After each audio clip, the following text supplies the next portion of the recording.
Dans le sud-ouest de la Marne, la CUMA Terre Vert et compagnie, dont les 4 adhérents sont engagés dans la conservation des sols, a développé un parc de traction dès sa création.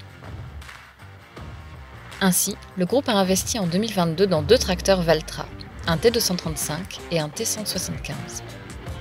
Ce dernier, en finition directe et équipé d'une transmission à variation continue, sert au chantier de pulvérisation des adhérents. Romuald Carouge, secrétaire de la CUMA, explique pourquoi le groupe s'est tourné vers la marque finlandaise et donne son avis d'utilisateur sur le T175. L'objectif, c'était d'avoir des tracteurs quand même qui soient simples, qui soient ergonomiques. On cherchait une boîte séquentielle et une boîte à variation continue.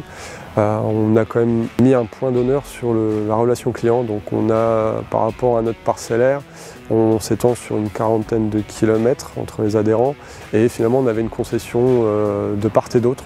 Dans le soutien, dans l'accompagnement, c'était quelque chose sur lequel on avait une forte attente.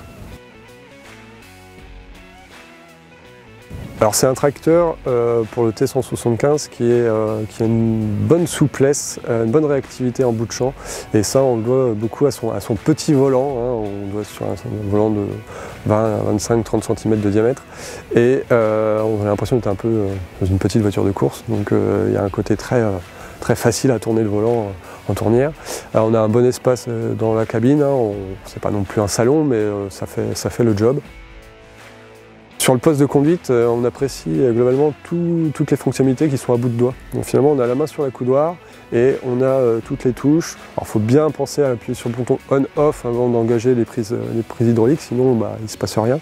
Mais à titre d'exemple et d'anecdote, on a même les boutons mute de la radio à portée de doigt. Donc ça, c'est hyper sympathique parce que même à l'aveugle, on regarde, on peut baisser le son, monter le son, changer la radio et couper le son. Donc ça on apprécie, c'est quand même c'est une bonne souplesse. Sur le plan monitoring, on a 2 écrans, donc un sur le montant droit et la commande principale au bout de la main, donc pour notamment avoir utilisé toutes les fonctions tactiles du tracteur. On a vraiment une dualité entre ces 2 écrans. On a le principal, le Smart Touch, qui est très ergonomique, très visuel. Finalement, on se repère aux organes du tracteur. Donc on va vite, c'est relativement simple d'aller choisir ces critères et de les faire varier. Paradoxalement, on a le second qui est sur montant, qui celui-ci demande un peu plus de gymnastique d'esprit. La structure est pas vraiment faite pareil, donc quand on veut être plus sur de l'analytique, de la consommation, c'est quelque chose qui est un peu plus compliqué, et bien souvent quand c'est un peu plus compliqué, quelque part on l'utilise moins. Alors c'est un tracteur qui peut être amené à faire une 40aine de kilomètres en fonction des travaux qu'on lui fait faire. Donc c'est vrai qu'il nous faut quand même un tracteur qui soit relativement confortable pour faire de la route.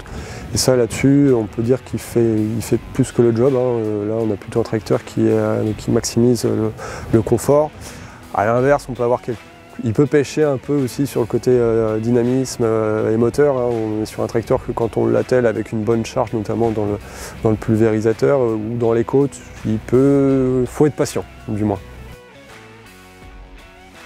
Alors pour ce tracteur, on recherchait un tracteur à variation continue puisque son mission numéro 1 c'est d'être sur le pulvérisateur. Alors l'idée c'est de pouvoir faire du départ arrêté quelque part, donc c'est ce que nous permet aujourd'hui la variation continue. Alors pour avoir travaillé avec des tracteurs à variation continue dans le passé, sur celui-ci ça me manque quelque part un peu de réactivité et de simplicité, hein.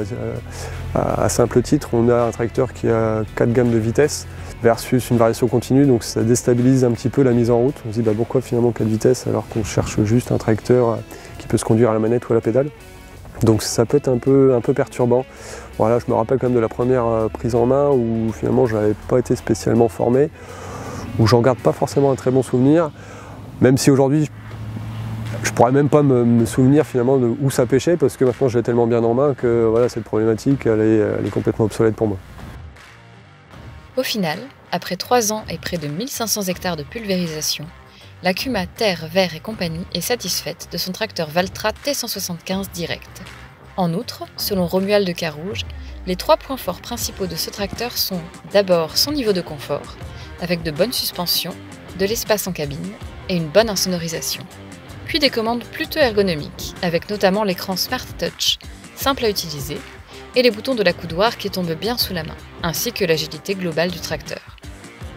En revanche, il regrette un comportement un peu mou pour emmener le pulvérisateur de 4500 litres dans certaines côtes, la transmission ayant plutôt un réglage typé confort.